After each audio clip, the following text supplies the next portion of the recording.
It looks like Trump made a deal with the EU today, and they are locked in for some big money and big investments.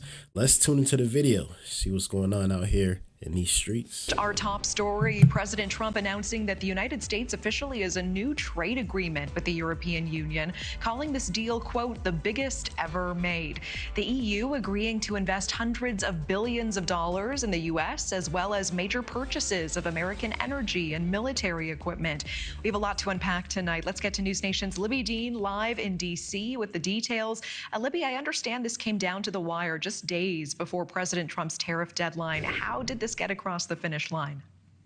Well, Natasha, this is the two biggest economies in the world reaching that trade deal after this months-long standoff between the two of them. U.S. companies now will be able to sell products to all 27 nations in the EU for zero tariffs, and the president calling it one of his biggest victories to date. President Trump taking a break from the links while in Scotland, securing a trade deal between the United States and the European Union. This is probably the biggest deal ever reached in any capacity. The deal includes a 15% tariff on all EU imports and no tariffs on U.S. exports. Also, the EU pledging a $600 billion investment into the U.S. and $750 billion in energy-related purchases over the next 3 years. Now, we got to be honest here, man. That's a big win. That is a big win. All right.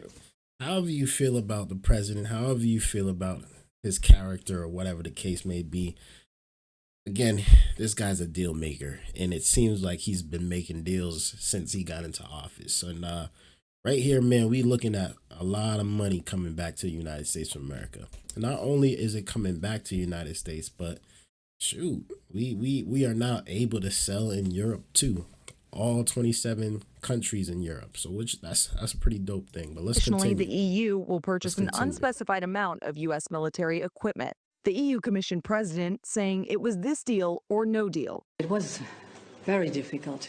15% is not to be underestimated, but it is the best we could get. It's overall across the board. We'll learn tomorrow if that's true when the UK Prime Minister and President Trump meet in Scotland. Starmer expected to bring up the humanitarian aid situation in Gaza, which he has described as desperate. It don't look like she was too confident just now. I'm going to be honest with you. This is President Trump today sounding unwelcome to criticism of the U.S.'s handling of aid. Have other countries not giving anything? None of the European countries, by the way, gave. I mean, nobody gave but us. And nobody said, gee, thank you very much. And it would be nice to have at least a thank you. And on the trade front, President Trump... Nobody wants to say thank you, especially when it's coming from Trump. Nobody's going to say thank you. That's just the honest truth. But it's pretty cool to say this, to see all this stuff happening, you know, when people are saying, oh, what is he doing that is really changing the economy? How's he making America better? All these stuff is actually adding more value to us, whether we see it now or not. This stuff is adding more value, and you know, some people actually appreciate it. I appreciate what he's doing because it's making more jobs and it's bringing more money into the economy, which means more money for the people if they know how to invest and you know, get on these opportunities while they're out here.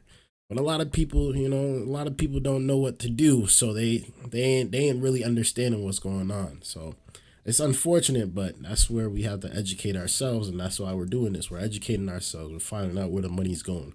We're finding out who's getting the loans, who's getting the contracts, where to put our money in, and that's how we're gonna build financial wealth. So it's very interesting to see this happening, man, and I like what's happening. And his Commerce Secretary today sounding absolutely certain that they will not extend the tariff deadline past Friday. That is, of course, a self-imposed deadline that has been looming over the president's overseas trip while he's in Scotland. Natasha. All right, Libby Dean live in D.C. with that. Thank you. Thank you for watching. Subscribe below and download. Yeah, that's dope. That's dope. That's a win. That's a win. Shout outs to the United States and the EU for coming through with this final agreement. Everybody's probably on the same page now, and you know, we can move forward. Everybody, you know, the deal is pretty much equal now. It's we're getting our stuff into their country now without any fees or any problems or any taxes. So, you know, a lot of people appreciate that because we were not being able to do that before. So let me know how y'all feel about this down in the comments below. I'd really like to know y'all thoughts. Thank you guys for tuning in.